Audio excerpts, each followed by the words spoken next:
Shalom Bapak Ibu Saudara yang terkasih di dalam Tuhan. Hari ini kita kembali beribadah lagi.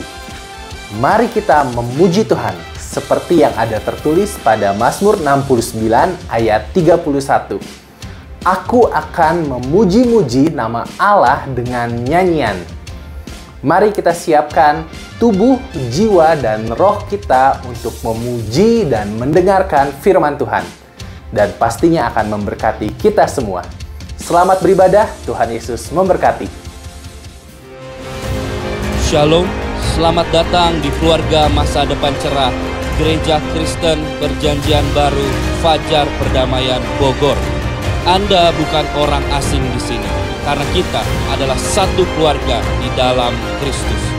Ibadah ini, kita mau menjadikan Yesus sebagai pusat hidup kita. Biarlah semua ibadah kita hanya untuk memuliakan Tuhan saja. Haleluya. Sesuai dengan amanat agung Yesus Kristus, kita melakukan pemuridan untuk setiap anggota gereja. Semua yang melayani dalam gereja kita harus mengikuti pemuridan. Kedua paket pemuridan dalam gereja kita, yaitu dasar kekristenan atau DK dan hidup berjemaat atau disingkat dengan HB. Kami menganjurkan saudara-saudari untuk mengikuti pemuridan ini dan pasti akan bertumbuh dan diberkati. Sebagai gereja sel, kami menyelenggarakan kelompok-kelompok kecil. Supaya apa?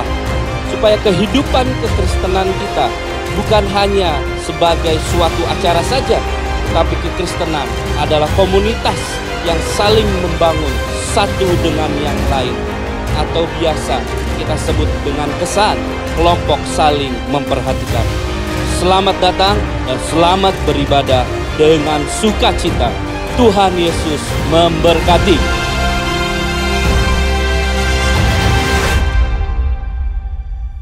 Shalom, hari yang bersukacita di dalam Tuhan, Bapak Ibu Saudara-saudara yang terkasih. Karena kita sama-sama lagi beribadah kepada Dia, memuji menyembah Dia. Ada satu ayat di Mazmur 68 yang ayatnya yang ke-28. Kerahkanlah kekuatanmu ya Allah, tunjukkanlah kekuatanmu ya Allah, Engkau yang telah bertindak bagi kami. Dan saya undang Bapak Ibu Saudara-saudara yang terkasih, mari kita sama-sama memuji Dia.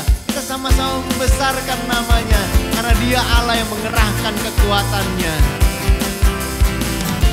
Wah, oh, oh, wah, oh, oh, wah, oh, oh. Gerakkanlah kekuatanmu ya Allah, tunjukkanlah kuasa-Mu ya Tuhan. Serahkan musuh-Mu, selamatkanlah umat-Mu. Allah dahsyat di tempat kudusnya. Wah, oh, oh, wah, oh, oh, wah, oh, oh, wah, oh, oh, wah, oh, oh, wah, oh, oh. Gerakkanlah kekuatan-Mu ya Allah, tunjukkanlah kuasa-Mu ya Tuhan. Serahkan musuh-Mu, selamatkanlah umat-Mu. Allah dahsyat di tempat kudusnya. Allah bangkit, bersoraklah. Hey, Allah bangkit, bernyanyilah. Musuh dikalahkan, umatnya dibebaskan. Allah dahsyat di tempat kudusnya. Wah, oh, oh, wah, oh, oh, wah, oh, oh, wah, oh, oh, wah, oh, oh, wah, oh, oh. Gerakkanlah kekuatan-Mu ya Allah,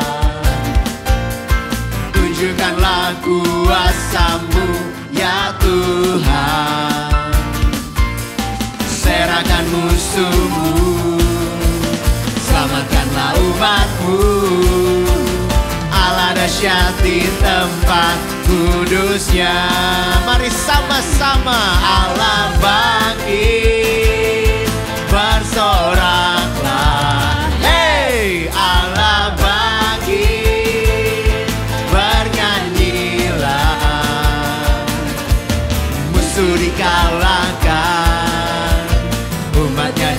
dibebaskan. Allah dahsyat di tempat kudusnya. Allah bangkit, sambil bertepuk tangan katakan bersoraklah. Hey, Allah bangkit, bernyanyilah. Musuh dikalahkan, umatnya dibebaskan. Allah dahsyat di tempat kudusnya. Allah bangkit, bersoraklah. Hey, Allah bangkit, bernyanyilah. Musuh dikalahkan, umatnya dibebaskan. Allah dahsyat di tempat kudusnya. Serukan Allah dahsyat, Allah dahsyat, Allah dahsyat, Allah dahsyat. Allah dahsyat di tempat kudusnya.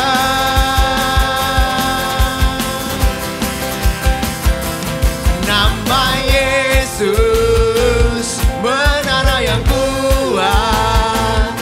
Nama Yesus kota benteng yang teguh.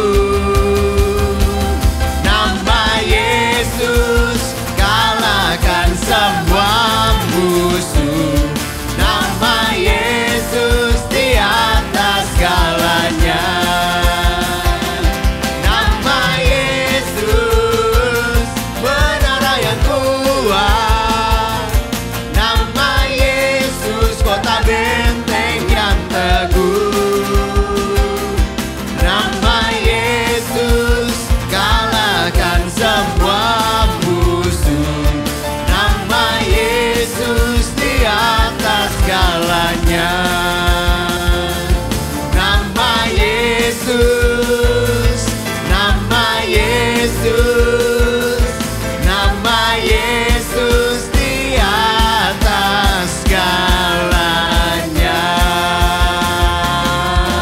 Yes, mari berikan tepuk tangan yang meriah. Mari serukan sorak-sorai bagi satu nama di atas segala nama, Yesus Kristus Tuhan. Haleluya. Menara yang kuat, kota benteng yang teguh, nama yang penuh kuasa, nama yang menyelamatkan, Yesus Kristus Tuhan. Haleluya, haleluya, haleluya. Dan sungguh dahsyat perbuatannya. Yesus Tuhan yang mengerahkan kekuatannya. Dan saya teringat satu ayat di dalam Mazmur 119 ayatnya yang ke-140. Di sini dikatakan, janjimu sangat teruji dan hambamu mencintainya. Tuhan mengerahkan kekuatannya untuk menyelamatkan kita. Dan bahkan di dalam janjinya, Tuhan menyatakan janjinya itu teruji. Janjinya itu benar-benar terbukti.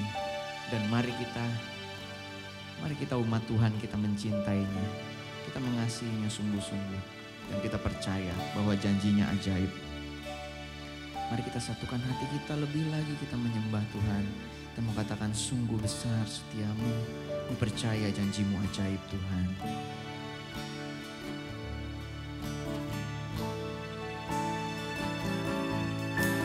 Sungguh besar setiamu, Kau nyatakan bagiku. Kau Bapa yang selalu mengerti isi hatiku.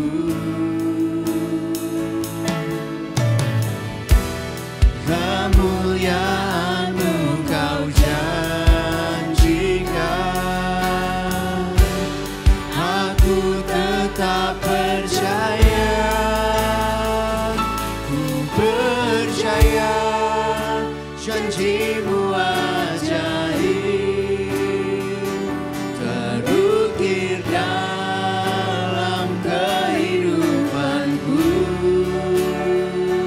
Ku berserah diri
di atas pujian umat-Nya Tuhan.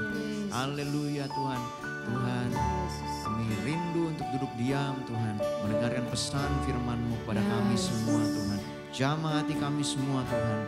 Engkau Tuhan yang hadir Tuhan di setiap tempat di mana kami ada, di rumah-rumah kami Tuhan Yesus. Engkau yang hadir menjamah kami. Engkau yang pakai hamba-Mu Tuhan dengan urapan yang daripada Roh Kudus-Mu Tuhan. Berbicara terus kepada kami Tuhan, dan Engkau yang memberkati terus Tuhan baktian ini Tuhan Yesus. Dalam nama Tuhan Yesus kami berdoa. Amin. Bapak Ibu yang dikasihi oleh Tuhan, kita terus bergairah karena Tuhan kita adalah Tuhan yang luar biasa, yang tidak pernah meninggalkan kita, sekalipun di berbagai situasi yang mungkin sangat menekan hidup kita. Kalau saudara dan saya ada hingga hari ini, itu membuktikan Tuhan mengasihi kita melebihi yang pernah kita pikirkan. Nah saudara, ini waktunya bagi setiap kita untuk memasuki babak baru dalam hidup kita. Pandemi boleh dikatakan sudah mulai mereda, tetapi kehidupan harus terus berjalan. Dulu mengalami bagaimana memasuki pandemi, kita diubah kebiasaan dengan apa yang disebut new era. Sekarang ada banyak orang jika tidak menggunakan masker merasa ada sesuatu yang kurang. Tetapi hari ini kita mau belajar ada banyak hal yang ke depan tetap kita dapat kerjakan sekalipun sudah mengalami perubahan-perubahan dalam hidup kita. Nah, Bapak Ibu Saudara, hari ini tema yang akan saya bawakan kepada setiap kita yaitu bagaimana kita akan bisa memimpin di era yang baru. Ya, saya anggap masa pasca pandemi ini walaupun belum berakhir dengan sesungguhnya kita sudah memasuki babak yang baru. Bagaikan sebuah buku yang ditulis oleh penulis yang sama, yang isinya berbagai bab. Kita tahu ada berbagai bab di dalam sebuah buku. Karena itu, apa yang sementara saudara alami hari-hari ini, mungkin ada bab-bab yang menceritakan masa-masa sulit, masa-masa tidak enak, masa-masa yang alami semua penderitaan. Tetapi bab itu belum selesai. Harus baca di bab-bab berikutnya. Ada istilah di bagian akhir film atau akhir buku. Apakah itu happy ending atau tidak? Nah, kita tidak akan bisa mengerti sebelum kita menyelesaikan seluruh episode yang ada di dalam tulisan atau film tersebut. Nah, saudara, dalam kehidupan kita, Tuhanlah penulis dari semua rangkaian kehidupan kita. Penulis yang sama juga yang menulis babak yang baru atau era yang baru dalam kehidupan yang akan kita hadapi. Ya, jika di dalam kehidupan ada tantangan, maka di dalam kehidupan juga ada harapan-harapan yang bisa kita terima. Nah, Bapak Ibu, belajar dari kepemimpinan Yosua muda. Ketika Musa meninggal, Alkitab mencatat di Yosua 1 dikatakan, ketika hamba Tuhan itu meninggal, Musa, Tuhan menghampiri Yosua dan berkata langsung kepada pribadinya, hambaku Musa telah mati. Tuhan tidak menyembunyikan bahwa pemimpin yang merupakan sahabat karibnya, Alkitab mencatat Musa karib, ya, bergaul muka dengan Tuhan. Mereka seperti layaknya seorang sahabat. Tetapi ada masanya orang yang luar biasa itu harus pergi meninggalkan kita. Karena itu Tuhan berkata kepada Yosua, hambaku Musa sudah mati. Sebab itu engkau bersiaplah sekarang. Nah saudara, sekedar informasi, antara Musa dan Yosua itu bukan hanya satu generasi perbedaan usia, tetapi 3 generasi. Musa itu setara dengan kakek, ya, Elishama, kakek daripada Yosua. Baru orang tua Yosua, baru Yosua. Jadi Yosua laksana cucu terhadap Musa, ya. Bisa dibayangkan, cucu mengambil alih kepemimpinan kakek, bukan papanya. Ini luar biasa bagaimana Alkitab mengajarkan kepada kita. Kepemimpinan bukan masalah generasi tertentu yang harus melanjutkan, tetapi kesiapan pribadi yang sejak awal dipersiapkan oleh Tuhan. Kesiapan pribadi yang sejak awal terus ada bersama sang pemimpin, yaitu kakek, ya, Musa. Nah, Yosua harus menerima panggilan itu. Dan kita tahu, untuk menerima panggilan itu ada begitu banyak tantangan yang harus dia hadapi. Karena itu Alkitab di Yosua mencatat penuh kata-kata, kuatkan, teguhkanlah hatimu. Saya yakin kalau hari ini dipraktekkan, tidak semua cucu siap mengambil alih kepemimpinan kakeknya. Tetapi ini yang terjadi di dalam Alkitab, ya. Yosua harus menghadapi setidaknya 2 macam tantangan. Tantangan internal yang dia alami, dia harus menggantikan kakek Musa yang sangat karismatik, pemimpin yang sangat luar biasa, yang sudah membawa bangsa Israel keluar dari Mesir dengan 10 macam mujizat, ya. Dan dia membawa bangsa itu harus menyeberangi laut yang terbelah, alami, minum dari gunung batu yang mengalir air yang pahit berubah jadi manis, tidak punya makanan, Tuhan beri mana, Tuhan datangkan burung puyuh. Wow, begitu luar biasa mujizat-mujizat yang dialami oleh Musa, sementara Yosua hanya menyaksikan sebagai abdi Musa. Tantangan pertama secara internal, dia harus menggantikan pribadi yang full karisma, ya, di hadapan semua bangsanya. Tantangan yang kedua, tantangan secara eksternal. Dia harus memimpin bangsa ini melalui tempat-tempat yang belum pernah dilalui oleh mereka. Salah satunya menyeberangi Sungai Yordan yang airnya deras meluap-luap, tidak kalah seperti halnya menyeberang laut. Menyeberang Sungai Yordan pun beresiko tinggi karena dia membawa seluruh kawanan, ya, bangsa Israel untuk melakukannya. Tempat yang belum pernah mereka lalui, Yosua harus memimpin bangsa ini. Selanjutnya, Yosua juga harus menghadapi di seberang Sungai Yordan suku-suku bangsa yang kuat, raksasa, yang pasti tidak akan mudah mau dikalahkan begitu saja. Tidak akan mau ditaklukkan begitu saja. Dan dia harus berhadapan dengan, ya, suku-suku yang luar biasa yang tadinya memang adalah penduduk asli Kanaan. Berikutnya, dia harus mengubah pola hidup mereka. Menaklukkan sungai, mengalahkan musuh, semua Tuhan terlibat di dalamnya. Tetapi tantangan eksternal yang ketiga, bagaimana mengubah pola hidup, ini yang sangat sulit bagi Yosua. Orang Israel yang tadinya nomaden, berpindah-pindah, tinggal di kemah, sekarang harus tinggal di tempat yang tetap, rumah-rumah. Orang Israel yang tadinya hanya terima mana, ya, kumpulkan puyuh, sekarang begitu masuk Kanaan, tidak lagi ada mana, tidak lagi ada puyuh yang Tuhan sediakan. Mereka harus belajar bercocok tanam, mulai bertani untuk mencukupkan kehidupan mereka. Ini tantangan-tantangan yang harus dihadapi oleh Yosua.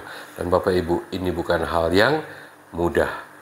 Bagaimana Yosua harus memimpin bangsa ini sebagai pemimpin yang baru untuk membawa mereka terima, alami, dan menggenapi setiap janji yang Tuhan berikan. Saudara, harapan yang baru pasti diikuti juga oleh tantangan yang besar. Tetapi jika harapan itu ada di depan, jangan pernah berhenti.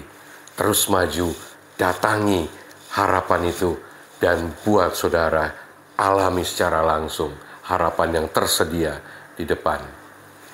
Jaminannya Tuhan yang besar, yang telah menyertai bangsa Israel, sama Tuhan itu juga telah menyertai kita melalui masa-masa sulit sepanjang pandemi kemarin. Dia terus akan tersedia untuk kita di era yang baru, di babak yang baru, karena Dia adalah Allah Immanuel bagi setiap kita. Apa yang perlu kita lakukan? Sama seperti Yosua, yaitu mempersiapkan diri. Alkitab berkata, Tuhan bicara kepada Yosua, "Hambaku Musa telah mati. Sebab itu bersiaplah sekarang." Bukan nanti, bukan besok, bukan lusa, bukan minggu depan, bulan depan, tahun depan, tetapi sekarang. Mulai persiapkan diri. Karena persiapan itu yang menentukan apakah tantangan ke depan merupakan halangan atau tantangan ke depan akan menjadi kesempatan. Karena bagi orang yang tidak siap, maka kegagalan untuk mempersiapkan diri itu menjadikan semua tantangan hal yang menakutkan. Ke-11 pengintai melihat, bangsa enak, orang raksasa, kita seperti belalang. Kenapa? Karena hatinya tidak siap. Sementara Yosua dan Kaleb melihat tantangan yang sama sebagai kesempatan. Yes, kita akan mengalahkan mereka. Ya, mereka akan kita lumat, kita akan nikmati hasil negeri seperti yang Tuhan janjikan. Yang mereka lihat adalah semua yang terbaik yang sudah tersedia, sehingga tantangan tidak menjadi halangan bagi mereka. Kegagalan mempersiapkan diri menjadikan tantangan sebuah ancaman. Tetapi kesiapan diri untuk menghadapi kondisi yang baru, mengubah tantangan menjadi sebuah kesempatan. Karena itu saudara, di saat kesempatan dari Tuhan bertemu dengan kesiapan dari pribadi kita, janji Tuhan menjadi kenyataan. Sekali lagi, di saat kesempatan yang Tuhan beri bertemu dengan kesiapan pribadi kita, maka janji yang tadinya hanya bersifat janji akan menjadi kenyataan dalam hidup kita.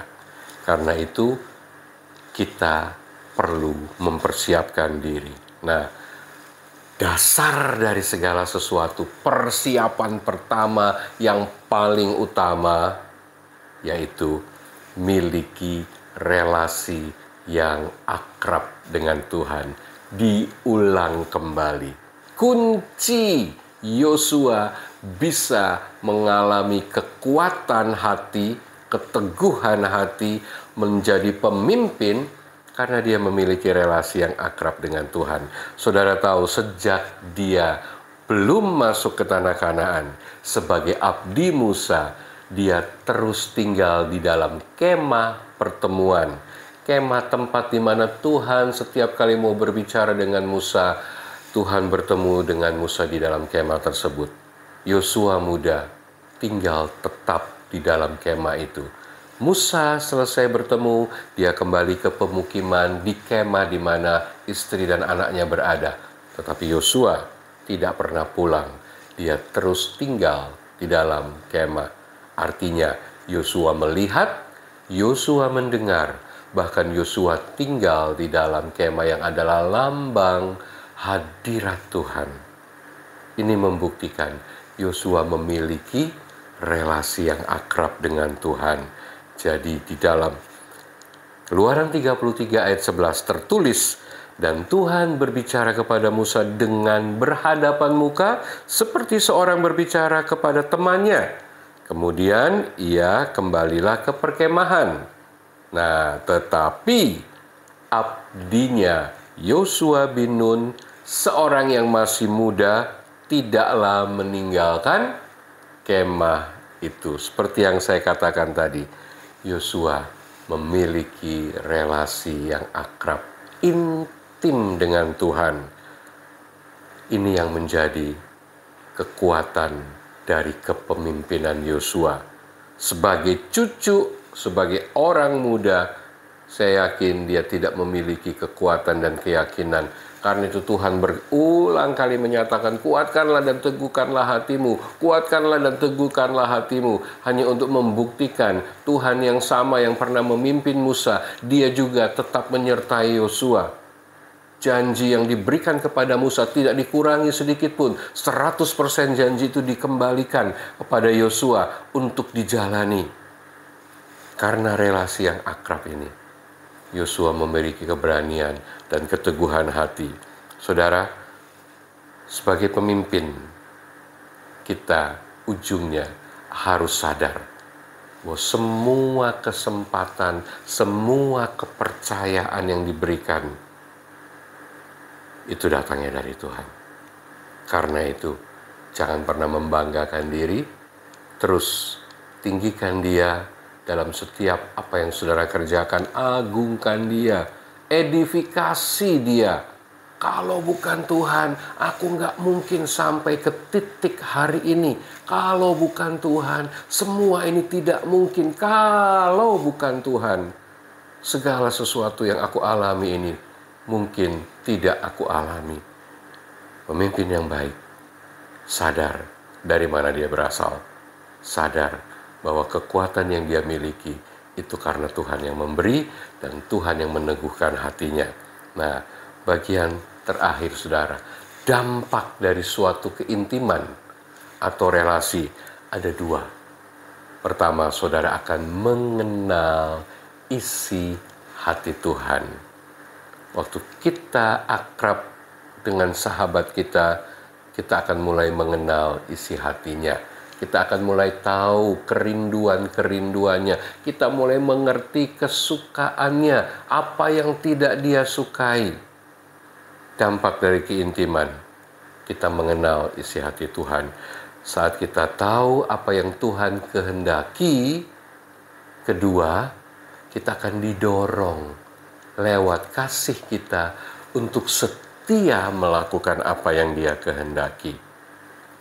Saya belajar memberi perpuluhan sejak saya kelas 1 SMP. Wah, mudah sekali. Ya, saya belajar mengambil 10% dari uang jajan, uang sekolah bulanan yang diberikan oleh orang tua saya. Kenapa? Karena saya belajar dari firman Tuhan. Dan firman Tuhan itu merema dalam hidup saya. Sehingga sejak kecil saya terlatih untuk memberikan perpuluhan. Dan itu membuat saya mengerjakannya sampai hari ini. Apa yang saya terima sejak saya masih muda. Saudara, ini contoh waktu kita mengenal isi hati Tuhan, kita tahu kehendaknya, kita mengerti apa yang Dia sukai, apa yang tidak Dia sukai, maka kita didorong. Karena kasih kita akan setia melakukannya.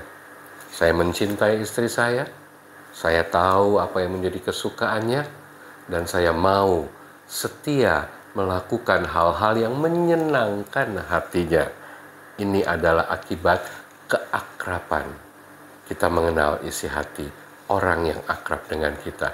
Yang kedua, kita akan alami kemurahan Tuhan karena keakraban. Alkitab penuh janji.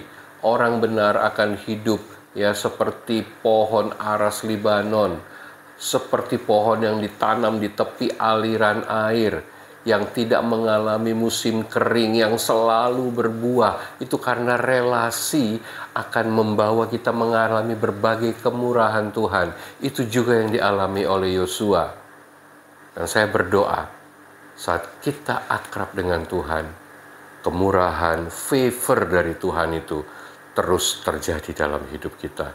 Saudara, 1 bulan ini kami mengalami peristiwa-peristiwa yang ajaib terkait event 2 pernikahan, 1 retreat, ya. 2 pernikahan semuanya dilakukan di outdoor di musim yang lagi penuh hujan. Dan kami berdoa, Tuhan tolong supaya waktu event pemberkatan itu dilakukan tidak hujan. Ngomong-ngomong, bahkan I.O. dari acara sempat menawarkan, Pak, apa mau pakai pawang hujan? Orang tua pengantin itu mengatakan, Pak, gimana? Kita ditawarin nih. Saya bilang, Ibu, saya punya pawang segala pawang. Ya, Allah dalam Kristus Yesus tidak butuh yang lain karena Dia lebih dari semuanya. Kita bersungguh-sungguh berdoa saat pemberkatan, justru sama sekali tidak hujan. Bahkan Tuhan memberi bonus, ada pelangi di langit. Sampai selesai pemberkatan, malam hari, tengah malam, baru hujan lebat. Dan ini terjadi 2 kali pemberkatan nikah, alami hal yang sama. Kemarin kami baru selesai retreat dengan anak muda, kaum muda. Di hari malam terakhir mereka adakan pentas seni di pelataran parkir yang terbuka, bakar api unggun, dan mereka juga berdoa, Tuhan supaya tidak terjadi hujan. Dan sungguh-sungguh kami buktikan, kami datang, saya dan istri datang di malam itu untuk menyaksikan mereka melakukan pentas seni, dan Tuhan berkati dengan cuaca yang cerah sampai selesai acara. Bahkan sampai hari kepulangan di esok hari tidak terjadi hujan. Saudara, atau kita akrab dengan Tuhan, kita akan alami kemurahan-kemurahan Tuhan. Ada kebaikan khusus. Semua orang alami kebaikan, tetapi bagi yang akrab akan Tuhan, ada kebaikan khusus. Ada apa lagi? Promosi khusus. Saudara, akan Tuhan bawa menjadi pemimpin, menduduki tempat-tempat penting yang tadinya saudara pikir itu mustahil. Tetapi waktu Tuhan akrab dengan saudara, saudara akrab dengan Tuhan, Tuhan di dalam saudara, saudara di dalam Tuhan, maka promosi itu menjadi sesuatu yang biasa. Bahkan Tuhan akan memberikan tujuan khusus yang baru bagi saudara. Leading in new era akan membawa kita menjadi pemimpin di era yang baru, diawali dengan kesiapan kita, diawali dengan keteguhan hati kita karena keakraban kita dengan Tuhan. Saya berdoa beberapa waktu ke depan kepemimpinan yang baru akan terbentuk. Siapkan hati, teguhkan, tetap miliki keakraban dengan Tuhan. Tim yang sudah terbentuk, Tuhan urapi, berkati untuk terus bekerja bersama untuk mengerjakan kehendak Tuhan di era yang baru. Lupakan yang sudah berlalu. Semua orang yang penting dalam hidup saudara suatu saat akan meninggalkan saudara dengan cara yang baik ataupun tidak. Tetapi hari ini kalau Tuhan memilih saudara untuk masuk dalam era yang baru, memimpin di masa yang baru ini, percayalah, penulis bab terdahulu, Dia juga penulis bab terkemudian. Dia yang sama akan menopang, menuntun saudara untuk mengalami penggenapan janjinya. Amin. Untuk kebenaran firman Tuhan, mari kita berdoa. Kami tahu Engkau tidak pernah meninggalkan kami dan tidak ada rancangan kecelakaan dalam semua yang Engkau rancangkan bagi kami. Kuatkan hati kami, teguhkan hati kami untuk tetap percaya. Kalau Engkau mempercayakan kepemimpinan kepada setiap kami, maka Engkau akan memberi kemampuan, kesanggupan. Karena itu, Tuhan, ingatkan kami untuk terus memiliki hubungan yang akrab dengan Engkau, terus merenungkan firman-Mu siang dan malam, sehingga apapun yang kami buat, perjalanan apapun yang kami kerjakan, Engkau yang membuat semua itu berhasil. Sekali lagi, bukan karena kami, tetapi karena Engkau yang memampukan kami.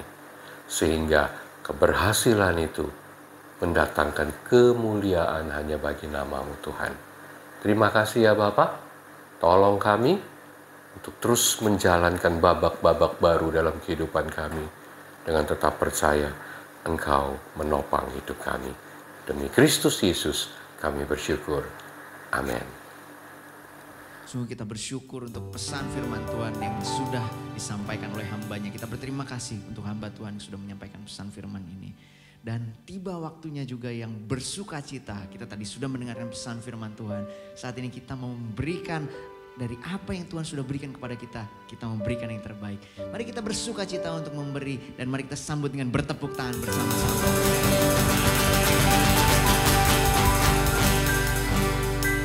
Memberi persembahan, Bapak Ibu dapat memberi persembahan lewat transfer ke rekening BCA ataupun scan QR code GoPay ataupun OVO yang nanti akan tertera di layar. Sebelum kita memberi, saya teringat satu ayat yang ada tertera di Mazmur 126 ayatnya yang ke-6.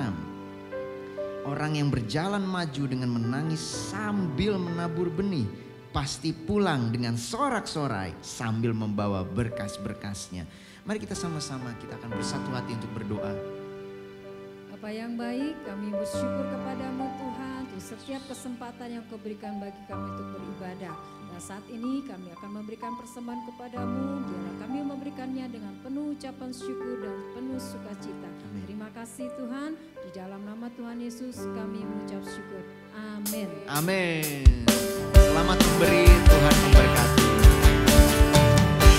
Ketika Tuhan memulihkan keadaan Sion, keadaan kita seperti orang yang bermimpi. Waktu itu mulut kita penuh dengan tawa, lidah kita dengan sorak-sorai.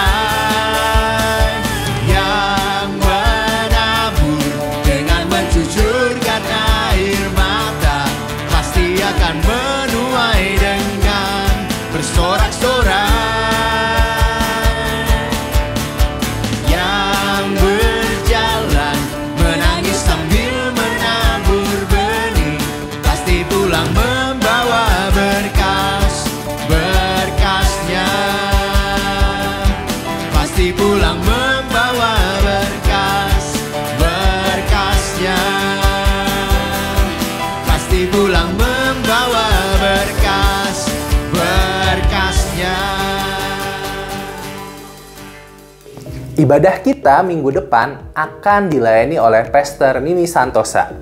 Ibadah online dapat mulai diakses di YouTube MDC Bogor Online pada hari Sabtu 2 Juli 2022 pukul 5 sore. Dan ibadah onsite dapat diikuti seperti pada jadwal yang tertera pada layar, baik di Bogor, Depok, atau Tangerang Selatan. Doa Fajar diadakan setiap Senin pukul 5:30 pagi. Dan doa Rabu diadakan pada pukul 6:30 malam. Serta kelompok doa ibu dapat diikuti sesuai jadwal yang tertera pada layar. Untuk informasi lebih lanjut dapat menghubungi Saudara Titin atau Maria. Untuk doa anak diadakan pada hari dan jam berikut ini. Mari ajak anak-anak kita juga untuk berdoa. Mari Bapak dan Ibu, kita sama-sama bertumbuh dalam kelompok saling memperhatikan atau kesan. Kesan sudah dapat dilakukan secara online atau hybrid. Mari ikut kesan. Bagi Bapak dan Ibu yang memiliki anak balita hingga kelas 6 SD, mari dukung anak Anda untuk mengikuti ibadah anak, baik secara onsite ataupun online. Untuk informasi lebih lanjut, dapat menghubungi Kak Sari dan Kak Silia. Saudara, firman sudah disampaikan. Sebentar kita akan mengakhiri ibadah ini. Jangan pernah takut. segala sesuatu ada masanya. Kalau hari-hari ini Tuhan memasukkan saudara untuk memimpin di masa yang baru, pegang, jalani, dan taat. Tetap bangun relasi dengan Tuhan. Karena sekali lagi, tuntunannya, jaminan keberhasilan dalam hidup saudara. Mari kita terima berkat Tuhan dan kita alami terus kekuatan kuasa Tuhan di dalam masa-masa yang baru ke depan. Kiranya dalam sejahtera dari Allah Bapa, dari Tuhan kita Yesus Kristus, serta tuntunan Roh Allah yang kudus, memampukan, menguatkan, bahkan menopang saudara. Dia yang akan berperang bagi saudara, Dia yang akan memberkati langkah saudara, Dia juga yang akan menutup barisan saudara, sehingga segala yang saudara kerjakan semata-mata karena Dia hadir dalam hidup saudara. Bagi Dialah segala kemuliaan, kehormatan, kejayaan sampai selama-lamanya. Tuhan memberkati engkau untuk menjadi berkat bagi kemuliaan namanya. Dalam nama Tuhan Yesus, semua yang terima berkat, mari kita katakan amin, amin. Tuhan memberkati Bapak Ibu Saudara.